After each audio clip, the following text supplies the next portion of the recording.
Hey everyone, welcome back to the channel.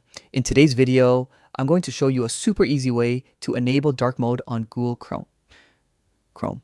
Dark mode not only looks sleek, but is also easier on your eyes, especially during late night browsing. And the best part, you can turn it on or off with just one click. Let's dive in.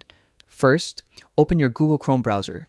In the search bar, type Chrome Web Store and hit enter. Click on the Chrome Web Store link to open it. Once you're in the Chrome Web Store, use the search bar at the top and type dark mode.